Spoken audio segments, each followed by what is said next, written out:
Welcome back. I'm Mike from Digital Offensive, and this is my path to OSCP. This is part 2 of our BrainPan video. In part 1, we were able to identify several running services, one of them possibly be vulnerable to a buffer overflow attack. That process was the BrainPan executable that's also running as a service. In the last video, we showed you how to fuzz that application and actually cause a crash in the application. What I want to be able to do in this video is actually go through the process of creating a buffer overflow all the way to full shell code and execution to get a shell on the box. Some of the areas we're going to cover in this video is identify exact amount of bytes to crash the application. So in the last video, we saw it took about 600 bytes before the application crashed based on our fuzzing.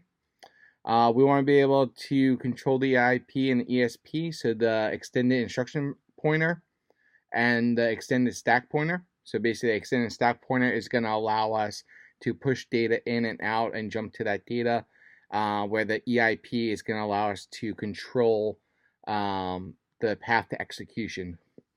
Once we have that type of control, we're going to look for our jump. That jump is going to be where we're going to try to put our shell code, so we can basically return and jump to that section, execute our shell code, and then have our code pop a shell. Then we're going to talk about how to write our shell code and then basically exploit the application.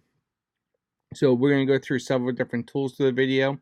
We're going to be using Ali debug and Metasploit as well. When we get to the Metasploit, we're only going to be using Metasploit to create our payload, to use it for some debugging with our buffer overflow and the use of the multi-handler functions within Metasploit.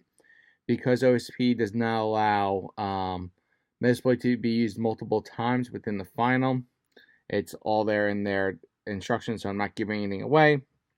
We want to try to avoid using Metasploit as much as possible and really understand how to go through the actual exploitation ourselves. With that being said, let's jump right into it. So what we want to do here, we're going to start up our Ali debug, and we're going to launch our brain dump executable. So we're going to go up to here, we're going to open up brain dump, BrainPan executable. You can see the screen's up, but it's actually not running yet, so we'll click run. Once we click on run, you'll see that it's actually running here in the background.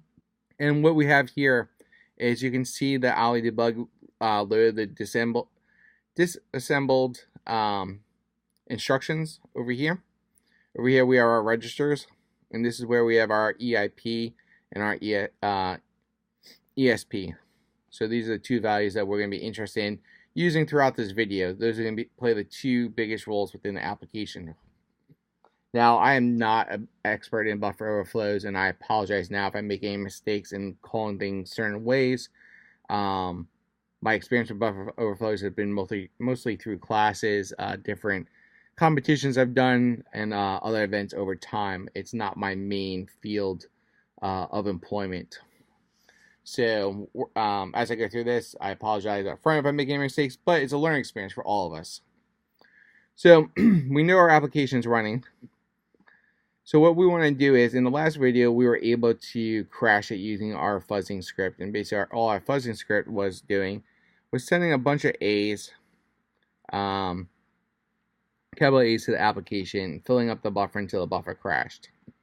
So if we do a cat fuzz, and this is the application we used in the last video, right? So we're sending a bunch of capital A's out there, out to the application. Every time we send it, we're sending 100 at a time, and each time we send it, we increment it by 100. So by the end of the run, we'll send a total of 1,000 packets. But if it crashes before that point, we're actually going to know where it crashed at, or around where it crashed at. So when we run this, we see that it crashes around 600 bytes from our last video. If you didn't see the last video, make sure you check the comments below. I'll post it in the description so you can go back and check that video as well, so you can understand what we're talking about in this video. So knowing that we're crashing the application, what we want to do now is we want to find the exact offset, the exact number of bytes, that we need to send to the application and crash it. So using Metasploit, there's a tool called pattern create. And using that pattern create tool, it's going to create a unique pattern that's not going to have any repeating values in it. So we can send that to our buffer, crash the application, and then our EIP should display the value that we need to look up to see where the exact offset is. So let's give that a shot. What we're going to do here is we're going to locate pattern underscore create. Alright, so we know it's located right here. So let's copy this path. And we're going to use the -L function of this because -L is for length. Depending on what material you're using or whose other lessons you have followed before, some don't show the -L. Newer versions of this application require the -L in there. And then we're going to put our bytes in there of 600 because we knew the application crashed at 600 or less bytes. So we're going to run this. Alright, so here you can see we have a unique string with no repeating. So we're going to copy the unique string. We're going to edit our skeleton file. Alright, so we're going to edit our buffer skeleton file. And I created this a little bit earlier today to help through the video, so I wasn't sitting here typing code. And this is similar to a lot of other buffer overflows that are out there. They all start off with a skeleton file, and they start messing with the buffer area of it. And that's where a lot of the customization is going to go as we start developing our exploit for exploiting BrainPan. So you can see in here, knowing that we crash at 600 bytes, what we're doing here is we're creating a buffer of 600 A's, and we're sending that over to our application, and then basically hopefully crashing it. And if it doesn't crash or the service is not running, we'll get a response back, could not connect to brain dump service. So knowing that, what we're going to do in here, we're going to come up here, we're going to change our buffer. So let's do this. We'll comment that out. And then we're going to insert in our string. Alright, so now basically our buffer is 600 bytes of all unique characters. So now we're going to send that over to the application to find out exactly how many bytes it takes to crash the application. So we're going to save that. We know our service is running. We're going to do Python buffer -skel for skeleton. We send it over. We see the 600 bytes got there. We overflowed the application. We're going to come into Ali, and what we're doing here is you can see that the disassembled instructions are no longer showing up because basically at this point the application has crashed. Ali has put the application in a pause state, and if I was to hit run again, the application will actually close out with the error. But what we're interested in here, finding in here, is we come over to our EIP. We want this value. This value is going to help us determine our actual byte size. And to do that, we're going to copy this value, and we're going to come back over. We're going to come back over to our window, and we're going to use another tool from Metasploit called pattern offset. So we're going to do a locate pattern offset. All right. So we're going to do /user /share /metasploit tools exploit and pattern offset. And we're going to use the -q flag here because we're going to query it for the value we need. And we're going to paste that EIP value in there. Alright, so our exact offset, the amount of bytes we need to send to the application and crash, is 524. So we're going to copy that. We're going to do a VI buffer -skel. We're going to delete this because we don't need this anymore. And we're going to do .i buffer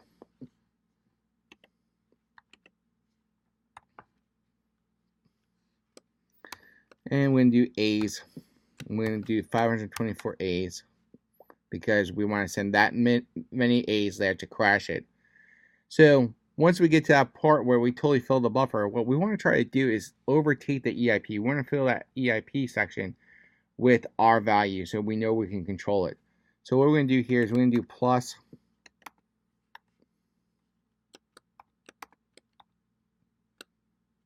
I keep doing C for some reason today.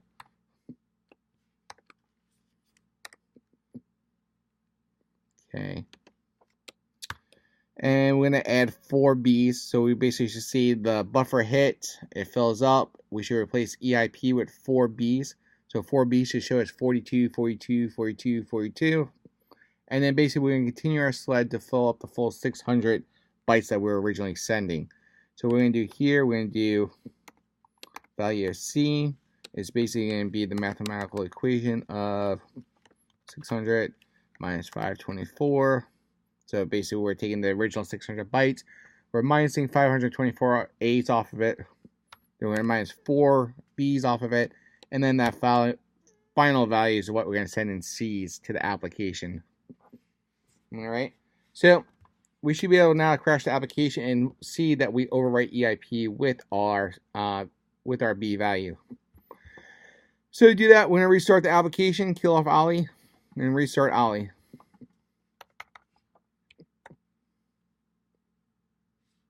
Okay, Ollie's coming up. So in Ollie, after you run the first time, you should be able to just click down there. Make sure you start running it so it's actually running. We see our EIP set, our ESP set. Alright, so the application is there, it's up. We're going to minimize this. We're going to jump back over to our buffer skeleton file here that we're using to crash the application with. And we're going to send this value over. So we should see it crash again. It received 602 bytes. You can see in the buffer over here, you can see that we got all the A's, right? So there's 524 A's, then it goes B, B, B, B, and then it goes C, C, C, C, C, C, right, to fill up the rest of that. However, if we go over Ollie, what we see now is we replace our EIP with the B value. So you have 42, 42, 42, 42, right? And our ESP. So if we jump over to the ESP, we go to File and Dump. You can see that part of the program brings us to the execution of our C's. We're at the very top of our C's. So this is where we can actually put our shellcode into this area and be able to overwrite this and use this for our shellcode. Now, most reverse shellcodes takes about 300 bytes, give or take a little bit more. I don't remember the exact number it is. So what we want to do is make sure we have enough space for our shellcode to exist.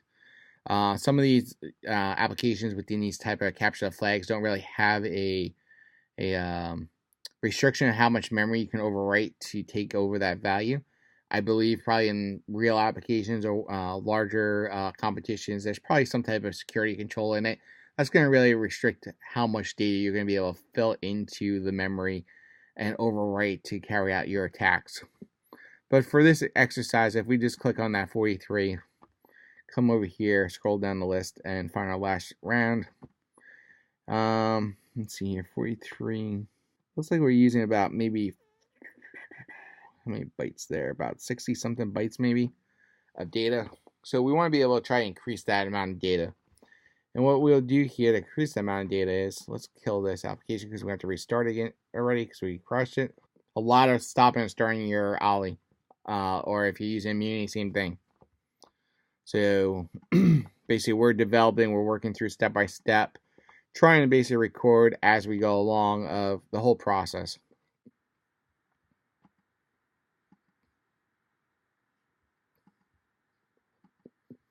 Alright. So now we know we're crashing the application. We are able to put our C's in there. Let's see if we can increase the amount of memory that we can overwrite. Right? So right now we're using 600 bytes total. It's giving us about 60 remaining bytes. Let's say if we bring that up to 1400. So we have enough space.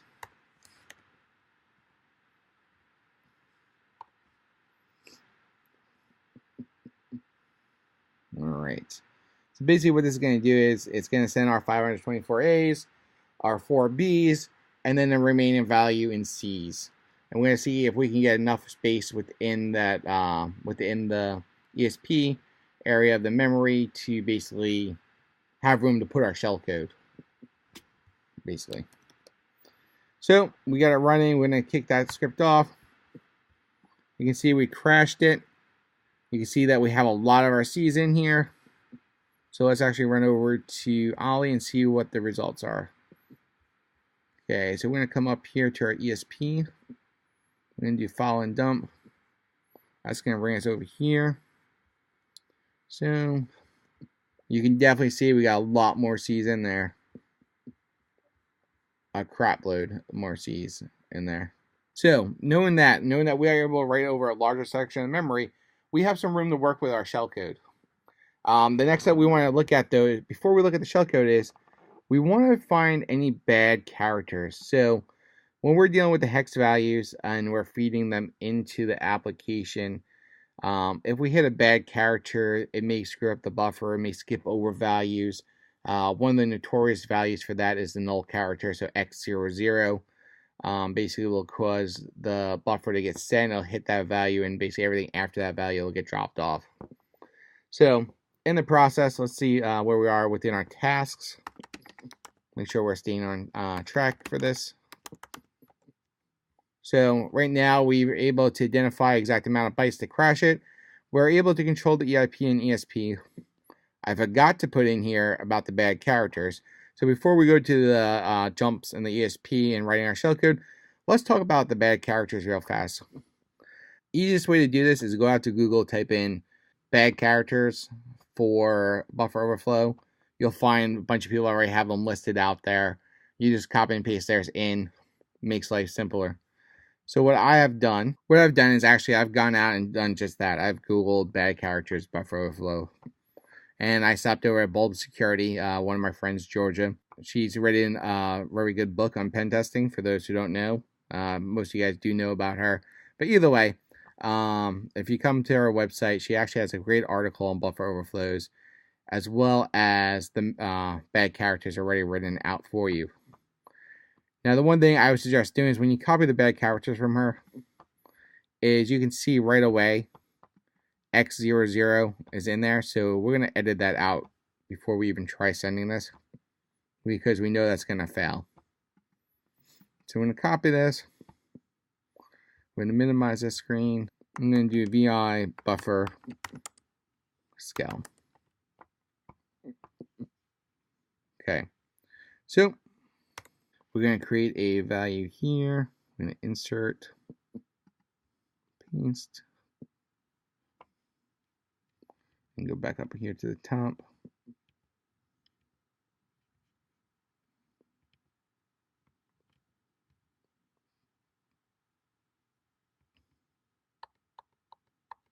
Okay, to get that value.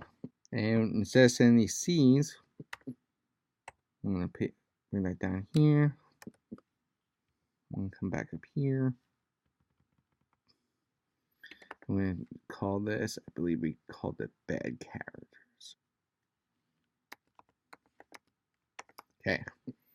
So basically we're going to send our buffer 524 bytes, our 4 Bs, and after our 4 Bs, we should be able to use the ESP to jump over and read our bad characters to see if we have any issues with any of the bad characters. And what we're going to look for here is basically we should see this exact string show up in the ESP. Yeah, so in the ESP we should see this exact string. So let's save this. We're going to restart our debugger again. Come down here, we're going to launch our code again. Boom, sends it, crashes it, right? So what we want to do here is we're going to open this up. And we see our EIP is written over by our Bs. And we're going to come up to our ESP. And we're going to go follow in dump. So you can see the 1, the 2. But basically what you're seeing here is the exact strings that we sent over to it. And what we're looking for here is anything that gets skipped over or that's not correct.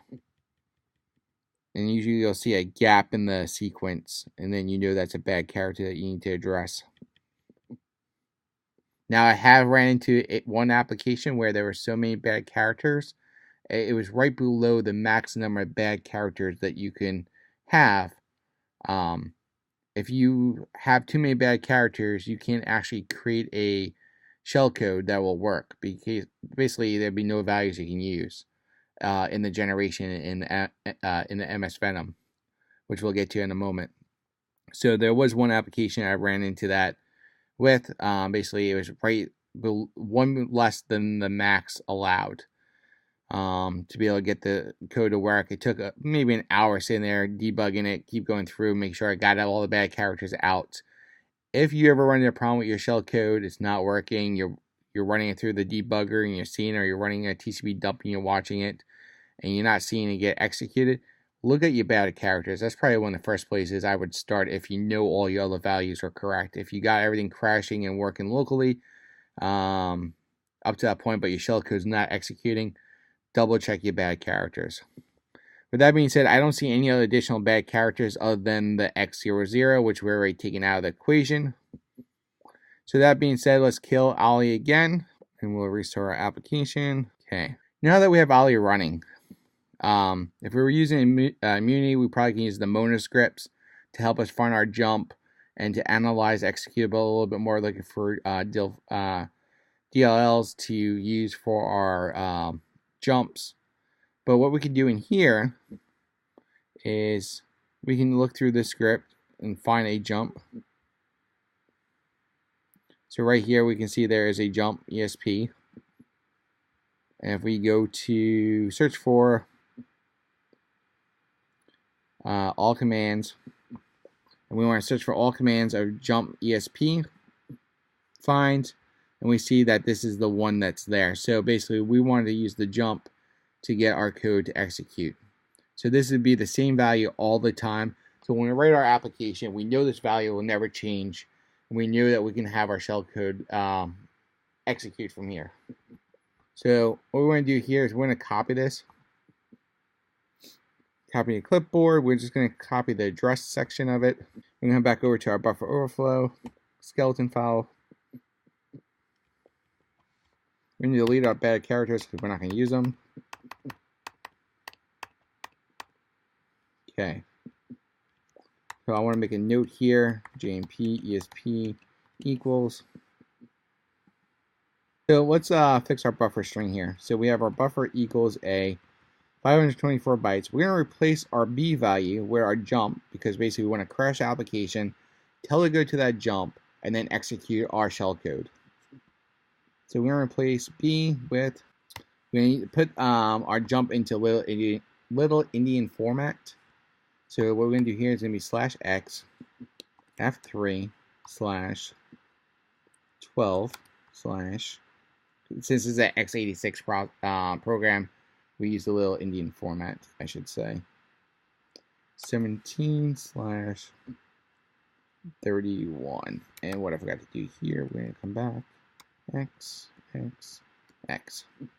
All right.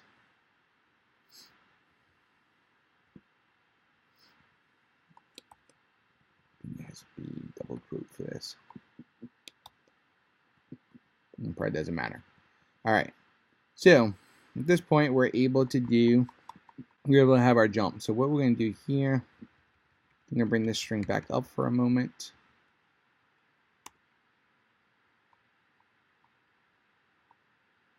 Okay. And basically what we should be able to do now is crash the program and go to that jump point. So what I want to do here is I'm going to have Ollie's running. So we're going to go back to Ollie for a moment. We're going to go back to our application. I'm going to send a breakpoint here. So what the breakpoint is going to allow us to do is be able to execute our code and then have it stop here and make sure that it actually gets to this point. So we're going to turn on our breakpoint. And actually, I think I just turned it off. Breakpoint. There we go. Toggle. Okay, so it's on. So our breakpoint's on. Now, in theory, when we go to execute this program now, we should get stopped there. So code executes. You can see we hit our breakpoint there.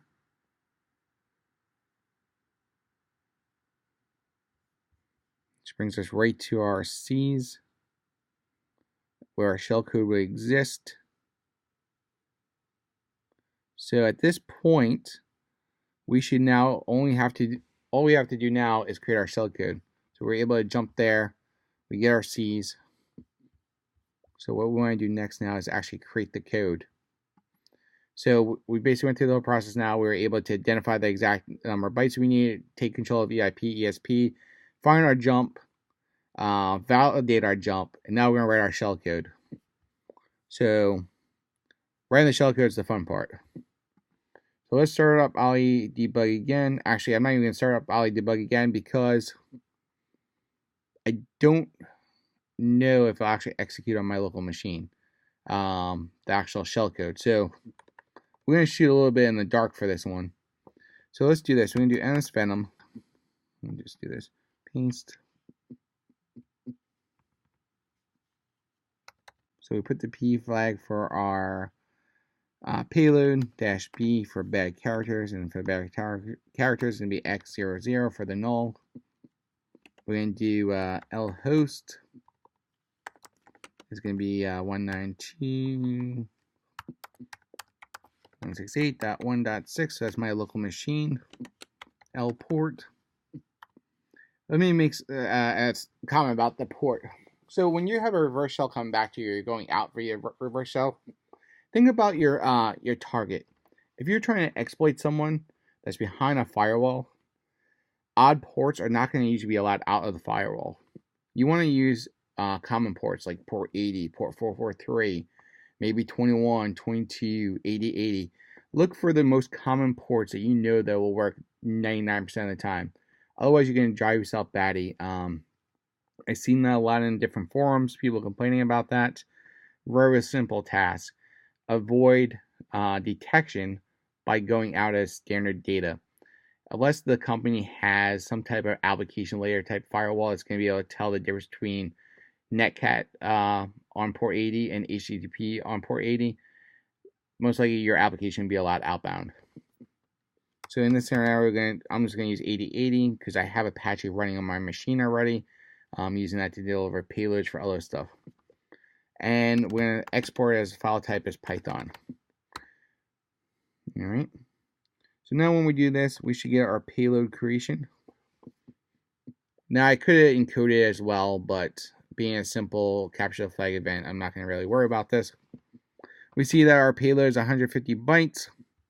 And what we're going to do here is we're going to copy our payload. Copy. We're going to come over to our buffer scale file. I'm going to edit this file.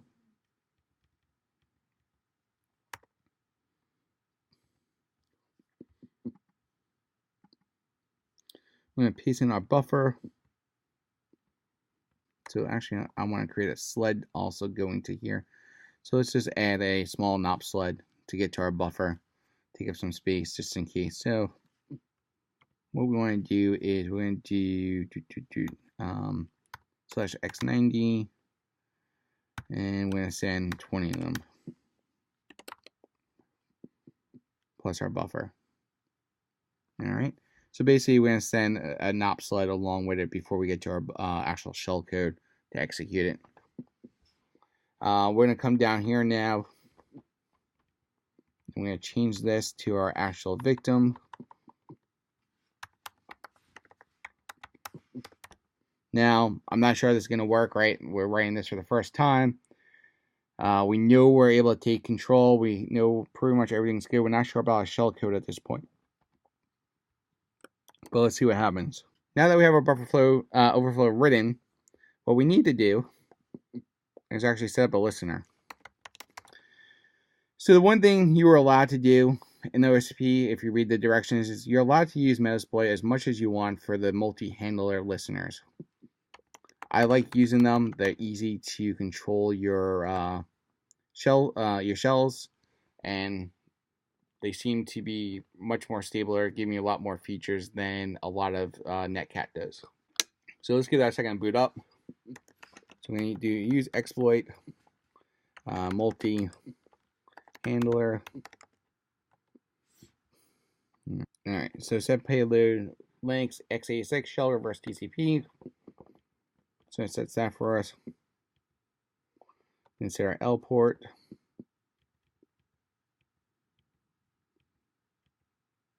Our host. Now we're going to do exploit. Alright, so we have our handler now listening. on port 8080 on the local IP address. I do lhost set because sometimes with some of the exploits, it'll pick up your local adapter for some reason. It doesn't work. So if you set your lhost, you know it should come back to your routable IP, at least in the lab environments, your routable IP, right? So it's listening there. We're going to come back over to our other screen here. And then we're going to execute our code again. And lo and behold, we have a working shell. So if we do an ID, we see that we're user puck. We're in group puck.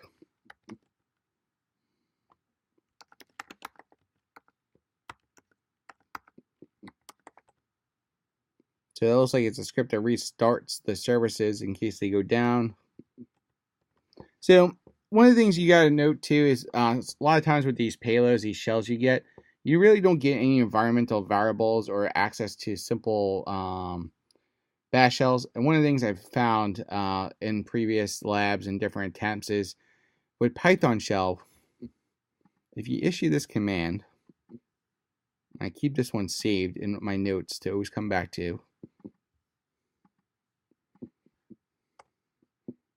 Boom. Puck at BrainPan. So basically now I have a bash shell running. So I have bash commands. So I should have the same environmental variables. I should be able to navigate pretty easy. I should be able to run standard commands that I have access to. Right, so I can do an if config. I see the interfaces. So that's all for tonight. So we know our shell is working. We know we can exploit the box. We can get on the box. We have a standard user account. It looks like from just the basic look we gave it right now. I'm not going to dig deeper tonight. It's 10 o'clock. I need to get up at 5 o'clock to drive to work. So I'm going to save this video, do some quick edits on it, and get it uploaded for you guys to enjoy. If you enjoy these videos, my walkthrough, my thought process, if you have questions about anything I'm doing, feel free to reach out to me. Make sure you subscribe. Click on the like button. I'm doing these videos for myself, but also for your enjoyment. If you want to learn something else or find something else interesting, let me know and I'll look into it and maybe create a video on that. That being said, everyone have a good night and I will talk to you later.